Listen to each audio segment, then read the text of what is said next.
It's time for Famous and Gravy, life lessons from dead celebrities. Now the opening quiz to reveal today's dead celebrity. This person died 2018, age 87. He was an outspoken critic of the movie industry. Roberts. What's his name? The Reverend. Oral Roberts. Not Oral Roberts. 8 of his films each grossed more than $100 million domestically. Clint Eastwood.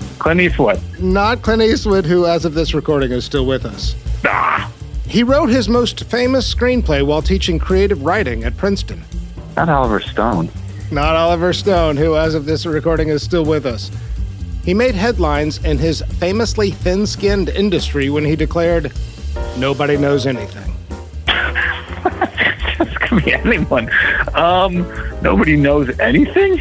Dino De Laurentiis is not, he's dead, but he's not the guy. Nope. In 2009, he was called the world's greatest and most famous living screenwriter. He wrote The Princess Bride and Butch Cassidy and the Sundance Kid.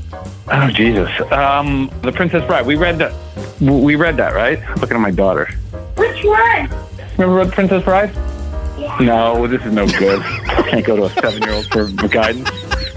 I disagree. William Goldman, right? Today's dead celebrity is William Goldman. I've been very lucky in that I've only written movies I want to write. But the other thing that I wrote that caught on out there is screenplays are structure. You're telling a story. You've got to believe in the story. That sounds really corny, but you do.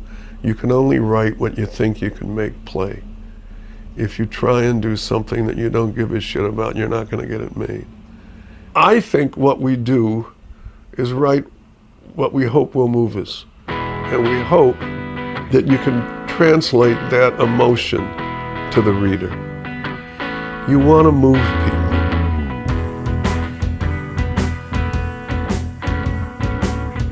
Welcome to Famous and Gravy. I'm Michael Osborne. And I'm Amit Kapoor. Michael and I are looking for ways to make life better. And we believe that the best years might lie ahead. So on this show, we choose a celebrity who died in the last 10 years, and we go through a series of categories reviewing their lives to extract wisdom and inspiration. At the end, we answer the question, would I want that life? Today, William Goldman, died 2018, age 87. Should I say a quick word about why I wanted to do this episode? Yeah, I think that's good.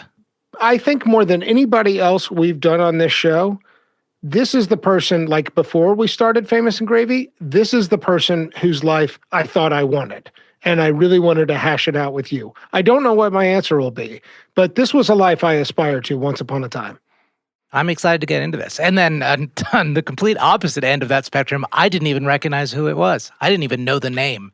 When you were like, we're going to do William Goldman sometime, I was like, okay, I don't know who you're talking about. I'll be sure to look him up. Yes. Well, thank you for taking the time to do that. All right.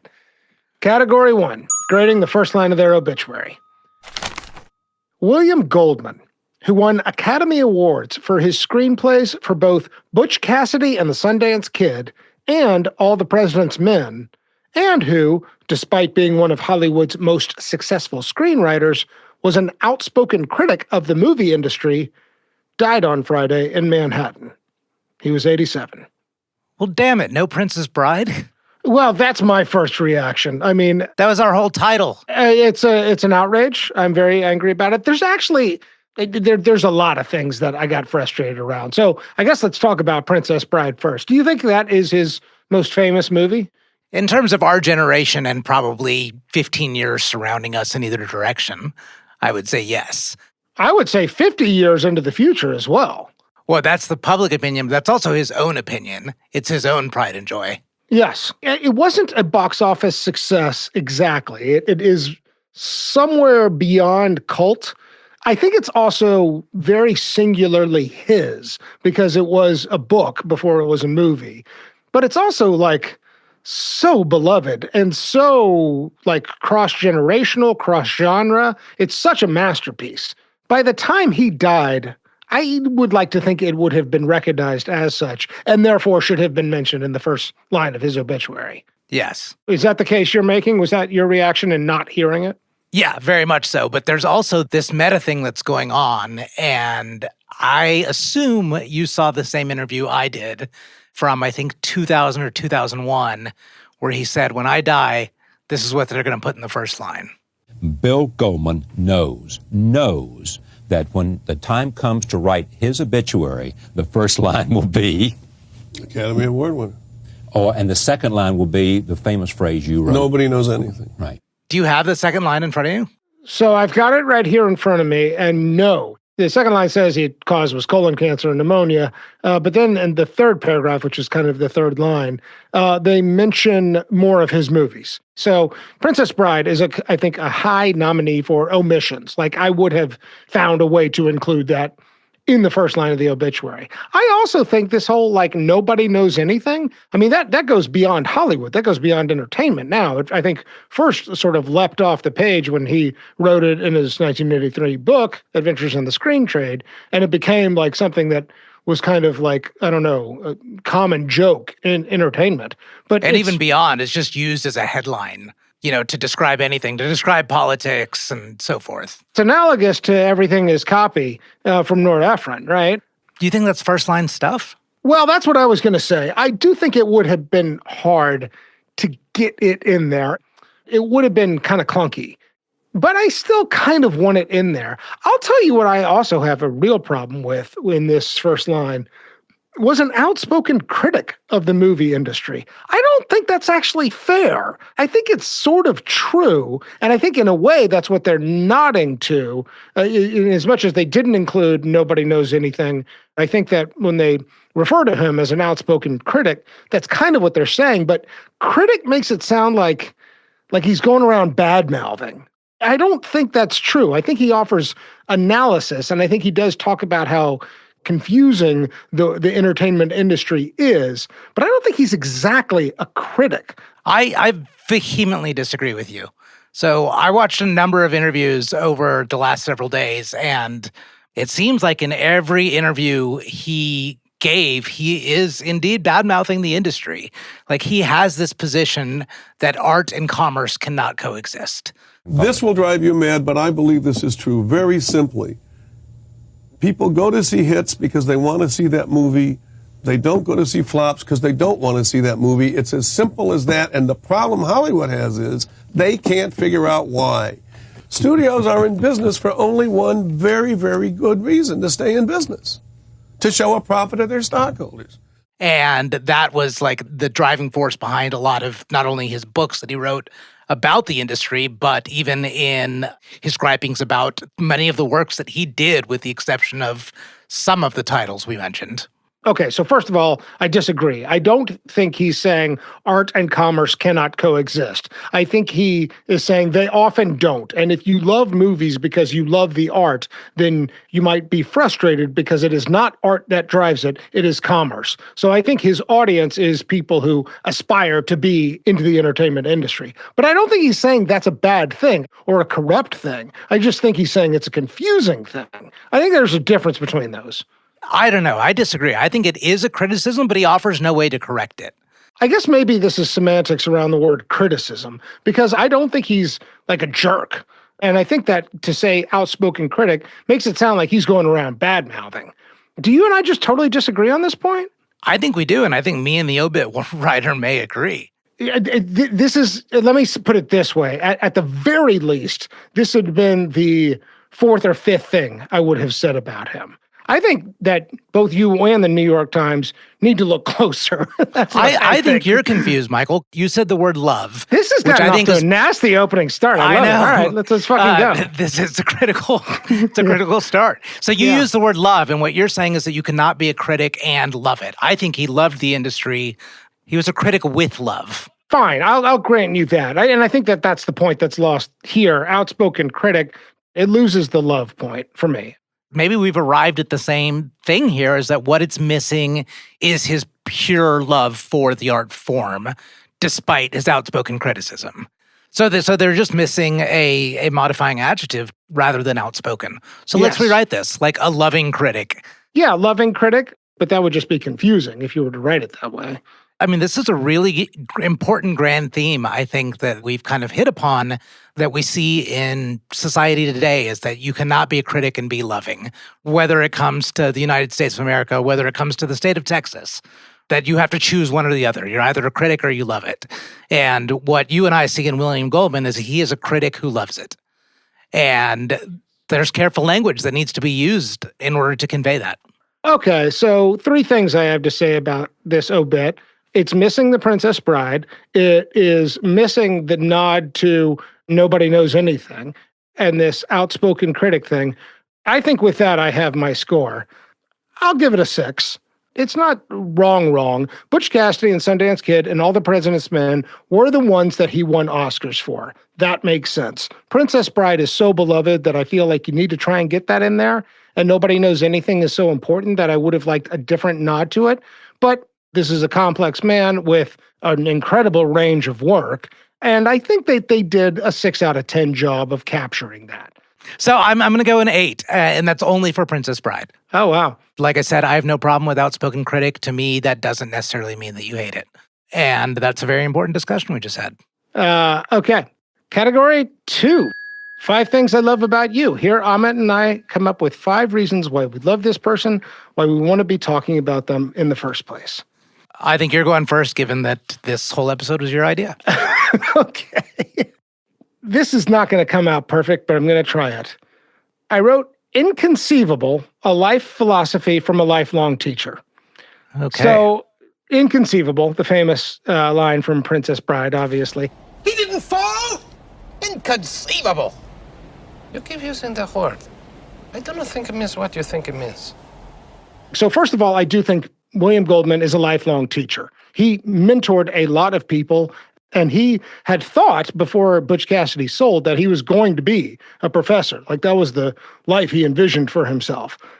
I think he is also something of a guru in the way that he is helping people, but I don't think he has any single life philosophy message that's all sort of hammered out. I think there's no like unifying theory or theory of the mind. And I think that this gets back to Nobody Knows Anything. What it is a statement of unpredictability. So it's all a giant roulette wheel and nobody knows nothing. Well, they really don't. I mean, one of the things about screenwriting is it's very important. I work a lot with young writers, and one of the things I try and tell them in the very beginning is that I don't know what I'm doing as a screenwriter. If I knew what I was doing as a screenwriter, I've written 2 movies that I really like. I like The Princess Bride, I like Butch Cassidy and The Sundance Kid. Those are neat as far as I'm concerned. Everything I've written isn't that good. If I knew what I was doing, they would be. If I can do it once, theoretically, I should be able to do it again. I see that as comforting, that just like the world is chaotic, and I'll try and do a little pattern matching for you, and I'll try and explain who the critical characters are in this industry. But just remember, nobody knows anything, and anybody acting like they know anything, they're lying to you. So I think for thing number 1, I wrote Inconceivable as a life philosophy, in that we want to have meaning, we want to have clarity, and we want to have predictability. Ultimately, life and work and everything is inconceivable. There was an interview I watched with him where over and over again, he keeps saying, and if that thing hadn't happened, then I wouldn't be here today. And so I wrote the Strangler book in 10 days. I wanted to make it seem longer than it was. So I had a ton of chapters, because each new chapter I could start on the top of the next page.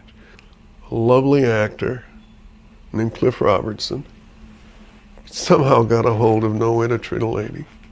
And he came to my apartment and he said, I read your screen treatment, and would I write a screenplay? That's how I got in the movie business, all a fluke. Huh. I mean, if Cliff Robertson doesn't misread my novel and think it's a screen treatment, he never asked me. The role of chance, I think, is kind of like something that he wants to put out there to anybody who aspires to work in entertainment or to be a storyteller or to work in movies or whatever. And I find that very comforting, and I like the way he distilled that down for me in that message. So that's thing number 1 I love about Bill Goldman. Okay, great. What do you got? So number 2, I'm going to go father-daughter relationship. So he was a father to 2 girls, Jenny and Susanna, I think we'll have to talk about this later, but Susanna tragically died in 2015, 3 years before William did. But two things I'm going to work backwards here that I love about their father-daughter relationship is that in a lot of the mini documentaries done about William Goldman, Jenny was sort of the spokesperson for his life. She knew everything about what he loved and the way he thought and his art form, and I just thought that was awesome. I sat in that chair and we would brainstorm. There was something about sitting down in that chair that meant you were getting down to business, actually. We would sit for hours, writing the outline, doing the thing, brainstorming about character stuff. I was always taking pen to paper and writing down things that we talked about, writing down ideas, writing down things he said, writing down ideas I had, right? And then taking it away and reconstructing and sending him a draft to look at later. I can just picture those discussions of him saying, this is my view of the world, and them having a sort of two-way discussion about life and art. And I thought that was beautiful, how much she knew. And then secondly, this masterpiece that was omitted from the first line, The Princess Bride, was written for his daughters. So everyone knows The Princess Bride mostly from the movie, which came out in 1987. The book came out, I think, in 73, 74. And he asked his two young daughters at that point, what do you want my next book to be about? And one of them said princesses and the other one said brides. And so he was like, fine, Princess Bride. And so it was like an ode to his daughters. So yeah, that's something that always touches me about father-daughter relationships, and I just thought there were two excellent examples of it. I couldn't agree more. Let me take number 3. I wrote storytelling as problem solving. So here's what I mean by that. He is responsible for a few original works. Butch, Cassidy and the Sundance Kid, which was based on two real people and historical figures that were unknown until he wrote about them. Princess Bride, basically sprang from his mind. But a lot of his success was adaptations. So he adapted Misery, the Stephen King book, and he adapted, obviously, All the President's Men, the Woodward and Bernstein book as well. And even more than that, he was also had a big reputation as a script doctor. So that's the way most movies go, right? As somebody writes them, but they get passed around by a lot of hands saying, something's not working here, something is working there. It is rumored that William Goldman had a big hand in A Few Good Men, the Aaron Sorkin written movie with Tom Cruise. There's also a story I heard about Silence of the Lambs, Jonathan Demme's Silence of the Lambs, where he saw a screening of it right before it was about to go out, and he's like, he called him up and just said, I loved it, just had one note. And he did that just out of the goodness of his own heart. He didn't get paid for it. Overall, William Goldman was somebody who everybody called up and said, can you fix this script? And here's what I love about that. One, I think that that's a fun job. This story is not working. Can you make it work? But I also think that a lot of what story is ultimately about is trying to tinker with an idea and saying, I think it's supposed to be this way. It's almost like a search for, justice or satisfaction in a series of confusing events. This is why humans are such storytellers, is that we're always trying to make sense of the world. I really like the idea of a job where you are meant to swoop in and help make sense of a story. You're supposed to simplify it or explain something critical about it in order to arrive at some fundamental truth. That's a really desirable job, but it's also a really desirable life idea for me. I think this is why you and I care about stories. It helps us make meaning. So storytelling as problem solving. That was my number 3. I like it, and I'm going to build on that later on in this episode as well. Okay. What do you got for number 4? So number 4, I wrote bipartisan, and this has nothing to do with politics. He is both a sports guy and a book guy. Let me just tell one story as an example of this. When he was winning his first Oscar, when he was nominated for Butch, Cassidy and the Sundance Kid, he decided not to go to the Oscars to receive the award that he ultimately won because the Knicks were in the playoffs, and this was their first run towards a potential championship, and he didn't want to miss the game. So he's like, I'm not going to go to the Oscars. But he was a very beloved Knicks guy, but really for all New York sports, and he even wrote a book with a guy named Mike Lupica, Yeah. which was about all New York sports in 1987. But really, his fandom for the Knicks, he had season tickets for the Knicks for 40 years. He often commented on them. He did occasionally write sports columns. But on the other side, here's a guy that set out in his career to write the great American novel. You know, he wrote 12 novels before he ever even wrote a screenplay. And I think this persona really existed a lot more back then than it is today. And I feel like today we kind of divide into book people and sports people. In reality, I think most of us live in the middle. And William Goldman was the perfect example of straddling both lines and embraced by both sides. And so I love that he had his foot in each circle and didn't look like a imposer or poser to either one. Excellent. Okay. So number 5, I'll go male friendship. There are people who make the case that were it not for Butch Cassidy and the Sundance Kid, we would not have buddy movies and bromance movies, right? That one of the things that was so groundbreaking about Butch Cassidy and the Sundance Kid was the friendship and the chemistry that was clearly on the screen between Paul Newman and Robert Redford. All right. I'll jump first. Nope. Then you jump first. No, I said. What's the matter with you? I can't swim!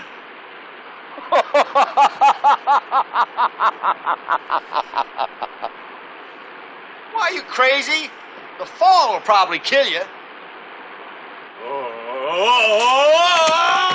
shit! I think that the kind of, I don't know, the things that men need from each other when they're good buddies are not often well captured in stories and in film. And I think that this is a running theme throughout his movies, actually. I think you see it a little bit in All the President's Men between Woodward and Bernstein. I think you also really see it in the principal characters in The Princess Bride. And the way that there is sort of vulnerability and respect on display in the male characters is just something I love, that I think he dealt with in a way that didn't exactly threaten concepts of masculinity, but also, I don't know, begins to show a humanity and a vulnerability to it. I think that that's part of what made him masterful as a screenwriter. So that was my number 5. All right, wrap up. Let's recap. So number 1, I said Inconceivable, A Life Philosophy. Number 2, you said Father-daughter relationship. Father-daughter relationship. Number 3, I said storytelling as problem solving. Number 4, you said bipartisanship. Being a sports guy and a book guy.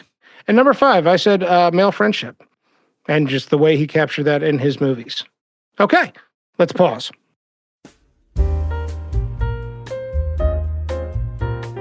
Michael, you know one thing that's very difficult about being a world-famous podcaster is I just don't interact with very many people. It's hard to connect with the common man. It is. And you would think somebody of my level of infamy and notoriety would just be surrounded by intriguing conversations. You know where you need to go to have intriguing conversations? A dive bar. No, you can do so much better than that. Somewhere where people are smart, attentive to great ideas of the world. I'm thinking libraries or perhaps a bookstore. A bookstore. Have you been to Half Price Books recently? I have the best conversations with people at Half Price Books. Sometimes it's the people behind the counter who are helping me find the books that I want to be shopping for and looking for and just thinking about things. But it's also people in the aisles who I run into and have a conversation with or like, have you read that yet? Who are you into? What do you like doing? And this is where I have rich, intellectual, smart conversations that are befitting a man of your podcast fame notoriety.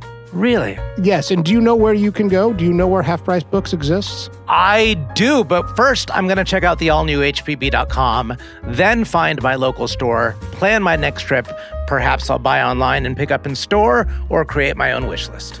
I think that's perfect. I think both the virtual experience and the in-person experience at Half Price Books would suit you well. Congratulations on all of your successes. Thank you.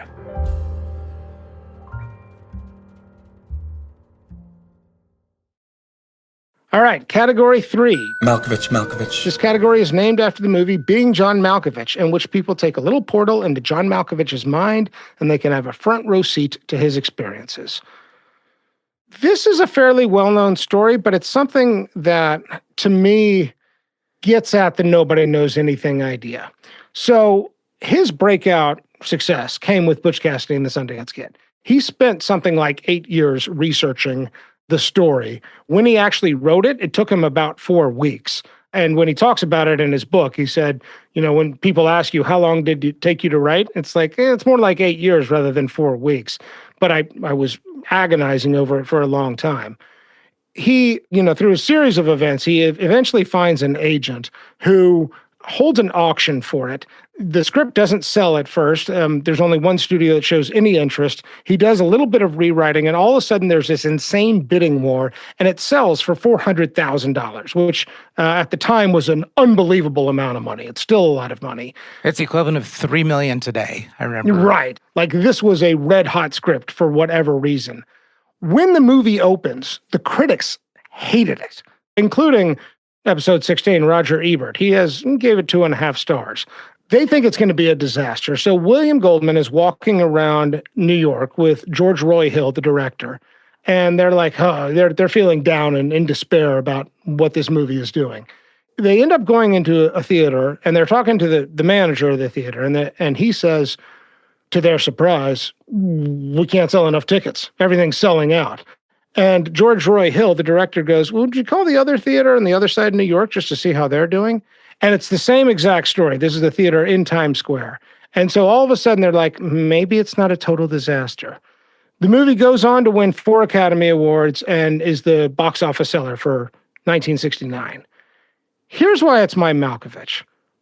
I think that this is the roots of the nobody knows anything idea. First of all, this movie barely gets made.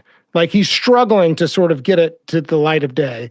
Then nobody wants the script. Then everybody wants the script. Then it sells for this insane amount. And then all the critics hate it. And then it's a runaway success. Like, what do you take away from all that, right? I think that there's a big question of, am I doing the right thing? Is this thing working? What matters in all of this? Do people love it? Do people not love it? Ultimately, it makes a ton of money and gets a lot of acclaim. Yeah, that's great, because it's what you've said there is like we fall into these traps of heuristics, right? It's like opening weekend is bad, and so this is going to be a bad movie. But then you just move on to the next heuristic, and you can just keep moving on and keep moving on and keep moving on, and you'll make different assumptions about the outcome, but nobody really knows what the outcome is going to be. That's exactly right. Very well said. So yeah, that's my Malkovich. What do you got? Okay. So you made a reference in, I think, thing number 3 about him being a script doctor. I sort of rabbit-holed this because I didn't know that script doctors existed. So I really loved the idea of it. So I wanted to find some examples of him being a script doctor. You mentioned A Few Good Men and Silence of the Lambs. Another one, just because I thought it was funny, was he was the script doctor on Twins, where Arnold Schwarzenegger and Danny DeVito are long-lost twins. But the story I want to tell is of Good Will Hunting. So he was called in by Rob Reiner, I believe. And this is Matt Damon and Ben Affleck's, really it's their debut. They've been around a few movies, but it's certainly their writing debut. And they're kids. They're, 25 years old, who've written this script. It gets greenlighted. It's getting made by a major studio. And just for validation purposes, Reiner calls in William Goldman to take a look at it. And so he spends only one day with the script. And there were rumors actually that floated around that he was actually the ghostwriter for the whole thing. And so he did correct that in one of his books. So as a script doctor for this specific one, he goes in, he sits down with Ben Affleck and Matt Damon and even Robin Williams. And there's this subplot that existed in the original filming of the movie in which Matt Damon becomes like an agent for the FBI while he is being his mathematical genius janitor. And so William Goldman just looked at the whole thing and he just said, cut this and you got a perfect movie. And then they cut it and they release it and it's the smashing success that it was. So it's a Malkovich because to have that degree of expertise and that degree of respect that you can literally just take a pair of scissors and say, cut, and you've got a perfect movie. Yeah. And I would love to be just in the shoes in that moment. And I think that's something that anybody can aspire for if they don't know what to do or where to land or a direction to go in, just be an expert in something. Good stuff. All right. Let's move on. Category 4, love and marriage. How many marriages? Also, how many kids? And is there anything public about these relationships? No, Michael, you got to say it in the Princess Bride voice. Marriage is what brings us together today. My wage. My wage. My wage. That's not bad. Okay, good. That line still works. Like, I watched that movie with my kids, and they hear him go, my wage, and they start laughing. Like, it is eternally funny. All right. I still go to weddings 35 years after that movie, and you still hear it, like, as people are, like, lining up to go into the chapel. Yeah, you're so right. I did have to say that. All right, category 4, love and my wage. How many marriages? Also, how many kids? And is there anything you only had to public do it about once. these relationships? Okay. All right. One wife, Eileen, from 1961 to 1991. Bill was 30 when they were married. They divorced around 60. 2 daughters, who you mentioned, one of whom died in 2015. We have, as we introduce this category, is there anything public about these relationships? It was hard to find out why this marriage failed. I couldn't find anything. And what's weird is they got married in 1961, long before he was a screenwriter, many years before that. And so Eileen is there for the early success with Butch Cassidy and then all the movies in the 70s, Marathon Man, All the President's Men, a bunch of others where he is in very high demand. He does have they call it like a leper period or something, like a dormant period, where in the 80s, William Goldman is not doing all that well. He was famously blocked. He had writer's block, and he was just not turning out good stuff. He kind of makes a comeback in the mid to late 80s. First gets involved with Memoirs of an Invisible Man, and then Princess Bride, and then Misery, and he's sort of back. But that's around the time the marriage dissolves at age 60. So nothing but question marks for me here. He never married again. He ended up having a life partner, it sounds like. Of 20 years, though. Of 20 years, yeah. I mean, so it sounds like there was a relationship there. And the one quote I saw from William Goldman about the marriage is that he was baffled. He didn't see it coming. So I don't know. It's not public what happened with this relationship. And to dig any deeper feels a little weird. It's impressively non-public. Yeah, that's a good way of putting it. And then you mentioned the daughter who died prematurely, which just sounds awful. Did you catch what age she was when she died? It was in 2015, so I don't know the exact, but would have put her in her 50s, I think. That's the data. I don't know what to say. Ahmed, anything? I don't think there's much commentary other than, we've hit on this in previous episodes, to outlive your child is one of the worst things, even if that child is in their 50s.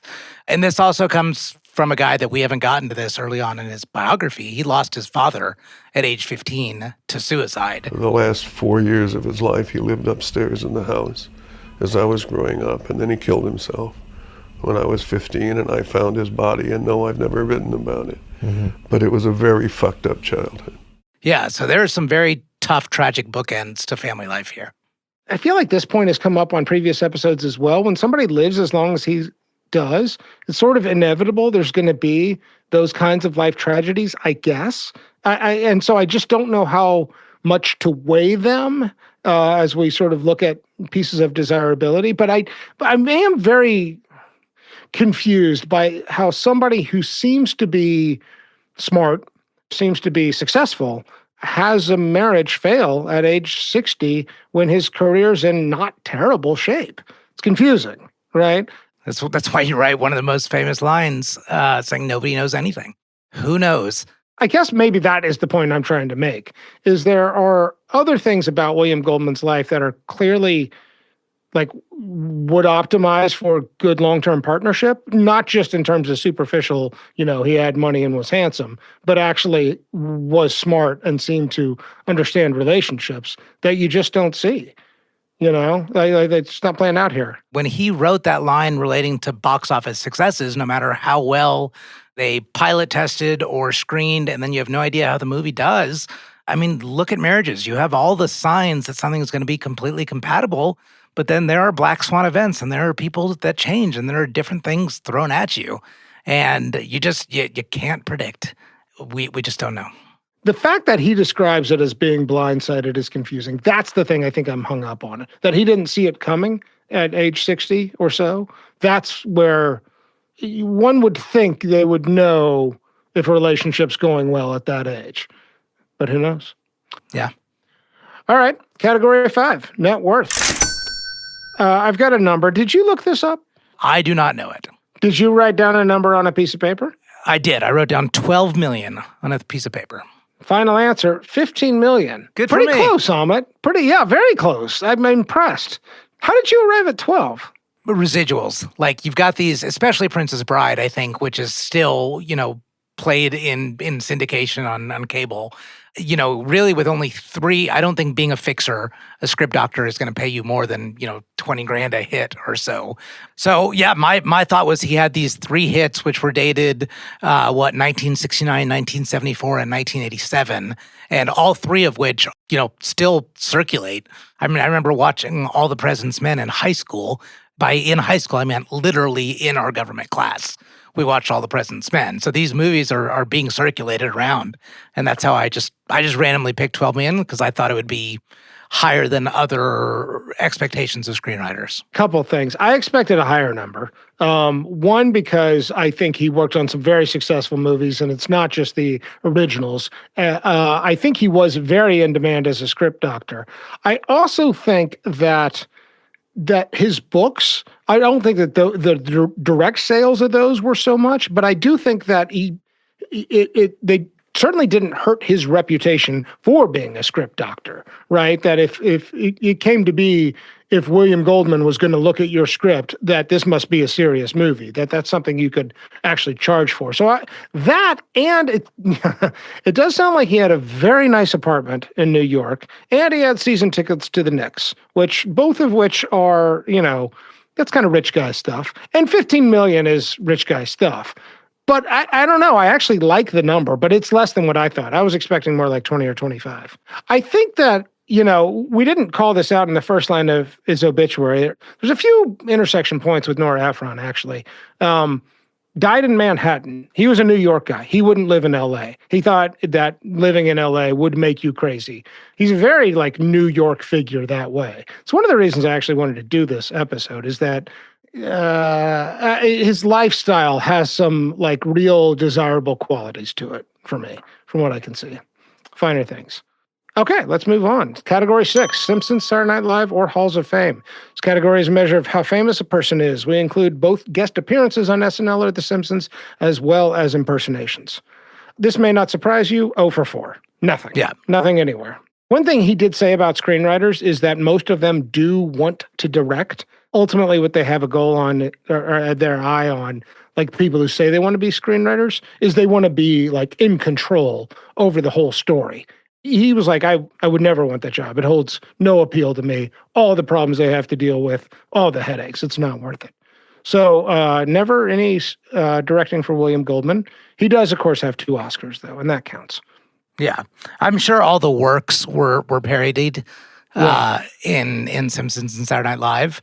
I think you made a very interesting point about the level of fame. Probably what is going to survive, maybe even for a century, will be The Princess Bride. But then also, I think these 2 quotes that he said, the one that we've talked about forever, nobody knows anything, but then also follow the money from All the President's Men. That's, again, used in headlines all the time, referenced even in news stories today. Yeah. Actually, can we spend just one more minute talking about fame because there's nothing much here? I wanted to do this episode in part because I long ago gave up on the idea of being famous. And I think that as I've gotten older, I'm really glad I'm not and never will be.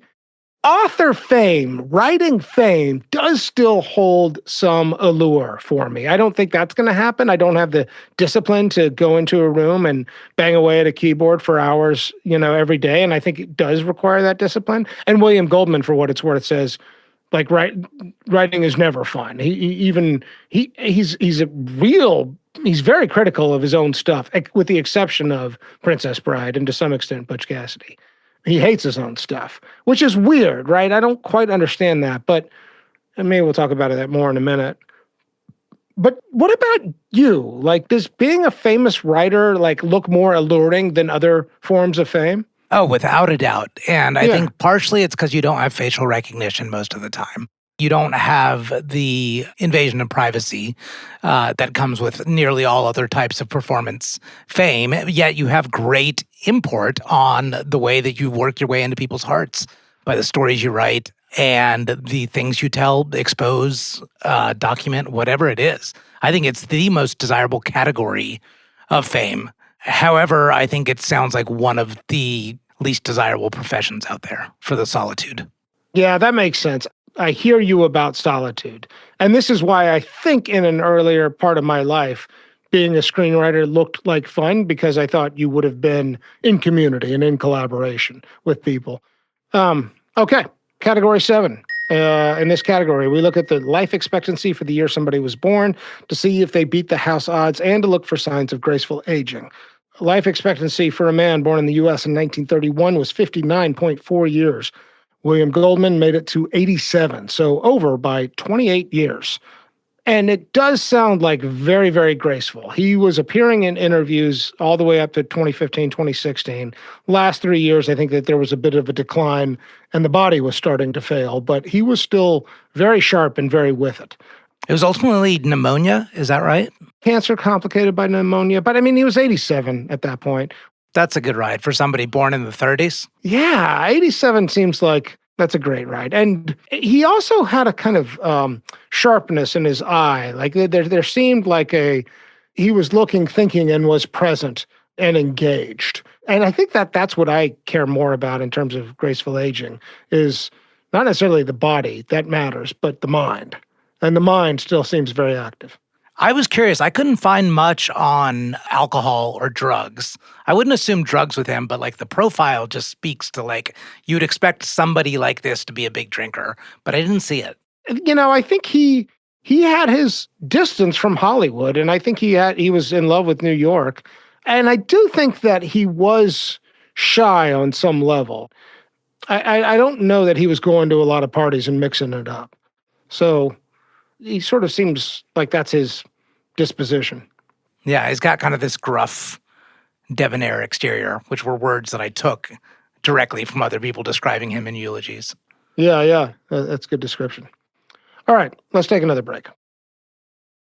Category 8, Man in the Mirror. What did they think about their own reflection? So this was tough. So let's get the physical out of the way real quick. I think that's fine. I think he was handsome. No issues there. He looked like a cross to me between John Lithgow and Christopher Walken, at least in his later years. But then you hinted at this a few minutes ago that he pretty much talks about hating all of his work except for The Princess Bride and the screen version of Butch Cassidy. Yeah. And so that's where I'm trouble pegging this guy in terms of self-acceptance and self-esteem. Well, when I heard him talk about it, it was mostly because he could anticipate his own tricks. I don't like my writing. Too bad. You don't like your writing? Do not like it. I'm aware of all my tricks. I'm aware of all my feelings. I know I over-surprise. When I started, I wrote my first novel when I was 24. And all I had, it's all I have now, an ear for dialogue and a sense of story. I think that he had a hard time being delighted by his own ability to be unpredictable. And I think he felt that was an essential part of good storytelling. So for him, I don't know, this is certainly my experience working as a producer, that, you know, when you get really close to a story, you lose the forest for the trees very easily. And so that I don't think you can ever be really good at evaluating your own work, particularly if it is, you know, about like, how much does this narrative, how much does this storyline hook me and keep me involved? So I think he's the last person that's in any kind of position to judge it. But I think your question is, how does that relate to self-acceptance or lack thereof? I went the other way. I see a fair amount of, not necessarily self-acceptance around his professional life, but I certainly see a kind of inner confidence that would lead to a word like outspoken in his first line. One thing that I really admire about him and like about him is I think he knows his place very well. And I think he does have some pride about where he can contribute value, even if he can't admire his own contributions, except in a couple of rare circumstances. That actually feels pretty overall healthy and balanced to me, that there is an active self-critic. And I see some pride that transcends some of that self-criticism. So on balance, I think he liked his reflection, and I think he had a more than 51% or greater self-acceptance. So where did you land? I put no because of this, because of so much of the self-criticism. And to go way back to the first line of the obituary is, he worked in an industry that he was overly critical of without really like trying to change it too much. And I think there was a love for it, but he couldn't be so comfortable enough as to say, I love my work and I love the art form without criticizing it first. And that, to me, tipped off to something that there was some discomfort into who he was. I mean, I think a lot of his critiques of the entertainment industry is about the fear that exists within executives, that the uncertainty around all of these high stakes decisions that producers have to make, the ego and what he describes as deep insecurity that exists in movie stars, the diminished role of screenwriters, and the underappreciated role of people like cinematographers. I mean, all of that, I think, sounds to me like the truth of Hollywood. And so, that he's not going to fix it, I don't know that he has an eye towards that. I think that what his message is in his books are, if you love movies and if you want to be involved in this, you just need to understand the rules, because there's some really complicated, not okay things happening there. But I have enough self-assuredness inside me to say those things to you. I am confident in my own reflection in the mirror, even if I'm not the highest guy on the totem pole. So that's where I come out on Man in the Mirror. Okay. And the critic thing. On the industry thing, I have a lot more leeway. On the disparagement of your own work, I do. But as you said, the way to look at it and the way that you looked at it was just, I can't look at them again. Not that I don't like them or I'm not proud of them. Yeah, it's interesting. I mean, this keeps coming up, but the nobody knows anything thing does feel like self-instruction too. I feel like he's trying to tell himself that. Oh yeah, it's nobody knows anything, including myself. Yeah. And in that way, it is a deep truth. All right. Yeah. Next category, outgoing message. How do we think they felt about the sound of their own voice when they heard it on an answering machine or outgoing voicemail? And would they have had the humility to record it themselves, or would they use the default setting on their voicemail? So to me, this was a no-brainer. Anybody that's an outspoken critic loves their own voice because they love to hear themselves talk or write, to use words they're proud of. The humility part's an interesting one with him. I generally see it. A guy that lives in Manhattan, is visible at every Knicks game, goes to the corner deli every day. I see many signs of humility with him. The story you told about Silence of the Lambs, even though William Goldman had this great reputation at this point, the fact that he cold called Jonathan Demme and said, hey, I got an idea for you on how to make this a better movie. I see a lot of signs of accessibility and humility here. Oh, interesting. So accessibility is associated with humility for you? I think there's a correlation, yeah. Yeah, I do too. I think very humble. And I think it is best expressed through his accessibility, which is something people really remark on. He made time for people, and he would have long phone calls. And even despite the fact that he was on a first-name basis with, a lot of A-list celebrities and directors and powerful people in Hollywood, I see actually a fair amount of humility. You might have thought a writer of his stature and of his success would be mostly smug. And I don't see him as smug. I see him as knowledgeable about high life without being, snooty in any way, shape, or form. I see him as actually very approachable. Okay, category 10, Control Z. This is where we look for the big do-overs, the things you might have done differently. I think you can take this because he kept giving the same answer over and over and over again. Every time he's asked. All the President's Men? Yeah. Yeah, he's got, it's like if I could do it all over again, I'd do it exactly the same, except I wouldn't go anywhere near All the President's Men. Even though it got him an Oscar. It did. And it sounded like hell. The amount of rewrites, the amount of people involved, the Washington Post, Carl Bernstein and Nora Ephron were very involved, apparently. Robert Redford was, rewriting, and later Redford made claims that, William Goldman didn't have as much of an impact as he did. You said that if you had it all to do over again, you'd have written everything you've written except for All the President's Men. Yeah, it was a terrible experience. It was a swell movie. Mm-hmm. It is. But it was it was just a very unpleasant experience. And the movie, it doesn't matter. I think that's a pretty easy Control Z. I wouldn't. It didn't seem like he was all that awards driven. If he'd rather go to a Knicks game than go to the Oscar ceremony, doesn't that kind of tell you everything you need to know? Yeah, it does to me.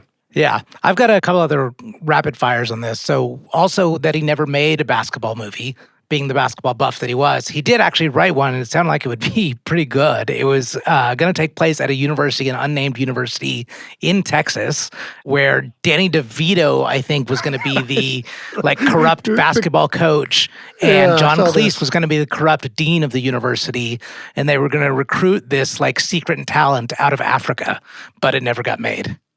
And then I want to make this point because I think he has one of the better takes on this whole idea of do-overs and regrets. If you remember from Fred Willard, he had one that his wife actually had one that I really loved, saying that, like, you know, if you were in this movie, it could have had a very different outcome, so why double think anything? And what William Goldman said in regards to all the movies that he didn't make, he said that if I'd said no to all the movies I said yes to, and yes to all those I said no, it would have worked out pretty much the same. I love that. Yeah, I saw that. I think that's great. Yeah, I do too. Nobody knows anything. All right, category 11, second to last category, cocktail, coffee, or cannabis. This is where we ask, which one would we most want to do with our dead celebrity? It's maybe a question of what drug sounds like the most fun to partake with this person, or it may be that a particular kind of drug allows access to a part of them we are most curious about. What do you got? Cocktail, and I'll tell you exactly why. I want him to script doctor me. You know, we'll spend some time, I think, over a few cocktails. You know, he'll tell me to cut something. He'll be like, either like, you know, cut the sarcasm, no one's buying it, or like tuck in your shirt, or like, I just think this idea of him being able to appraise something really quickly and make it into an elevated version of what it was prior. That's the experience I want. And if you remember, that's what I said about Tom Wolfe. I wanted Tom Wolfe to like categorize me. And I think that's what I want from William Goldman to script doctor me. And it could just be like one thing. It's like, stop wearing collared shirts and like your life will turn around. I really like that, Ahmet, because I also want a script doctor.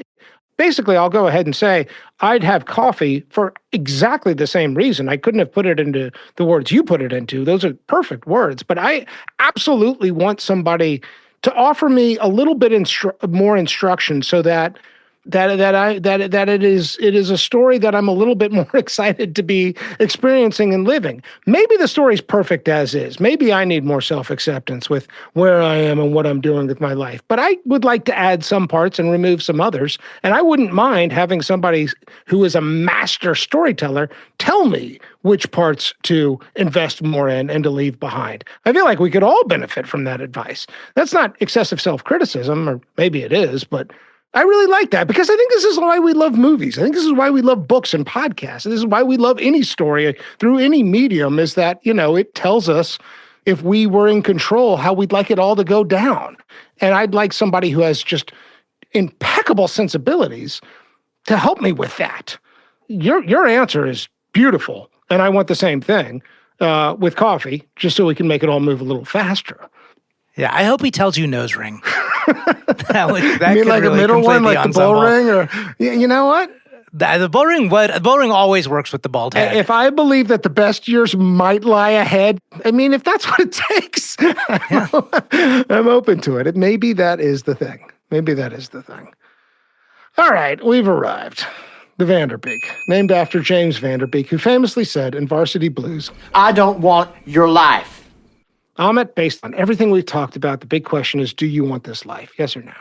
Love the significance of it. Like we said, I think Princess Bride will live on for a long time. The guy had tremendous respect from peers. We don't see a lot of complication in love. Two things that I take issue with. One, completely out of his control, was the tragedies. You can't forget them. But what we're doing is we're assessing how he played everything, right? The fact that his father died and that he lost his daughter tragically, not any of his choices. So we have to remove them, but hell no, I certainly don't want that. The issue I have is the job. Outside of script doctoring sounds fucking awesome. Like, you know, just going in for a couple days and like fixing things rapidly, but banging away at a computer or a typewriter for the better part of 50 years, no way, man. just cannot do it. And I don't care if it's the ideal level of fame. If it brings you in $12 million, I would wilt away at that livelihood.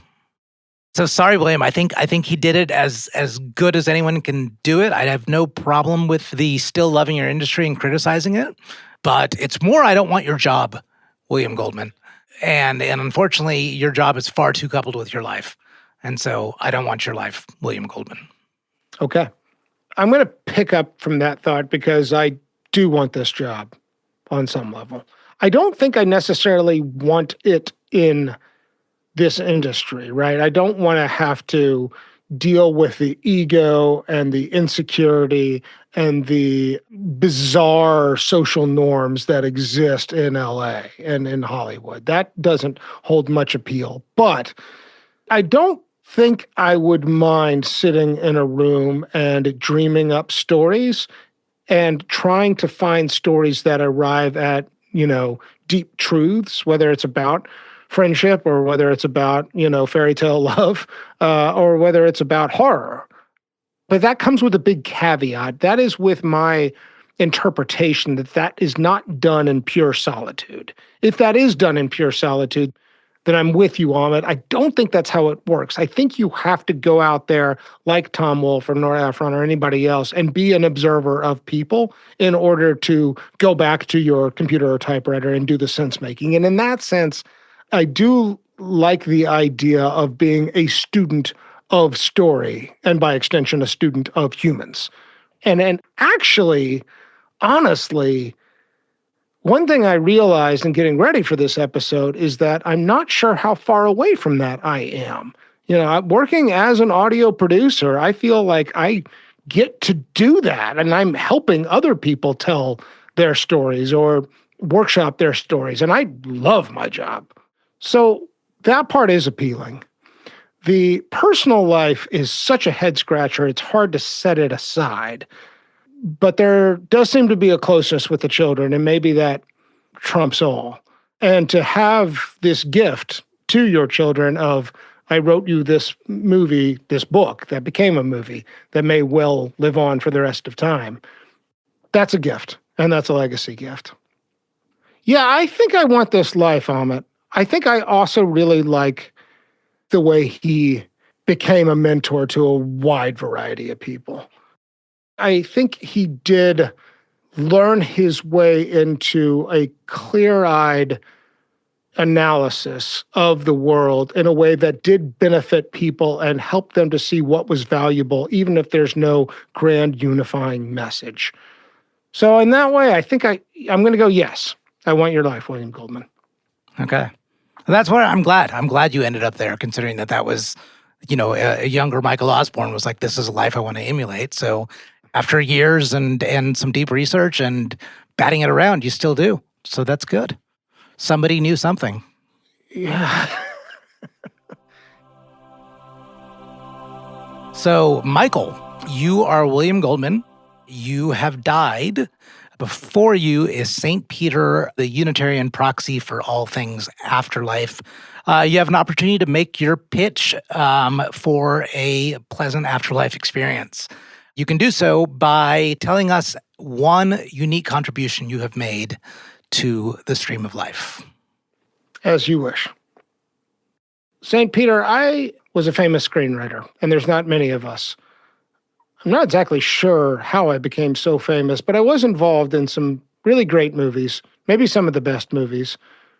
I think that everybody down there on Earth is imagining that hidden behind the confusing life experiences we all encounter is some grand plan, some grand set of rules. There may be a creator, there may not be, I won't know. But at least for those who are down there, nobody knows anything. And I think we all need to be reminded of that. If there is somebody who knows everything, maybe I'll get a chance to meet him if you'll let me in. Famous and Gravy listeners, we want to hear from you. We need people to participate in our opening quiz where we reveal the dead celebrity. You can email us at hello@famousandgravy.com. If you're enjoying our show, please tell your friends. You can find us on Twitter X, Facebook, LinkedIn, and Threads. Our handle is @famousandgravy. We also have a newsletter you can sign up for on our website, famousandgravy.com. Famous and Gravy was created by Amit Kapoor and me, Michael Osborne. This episode was produced by Jacob Weiss. Original theme music by Kevin Strang. Thank you so much for listening. See you next time.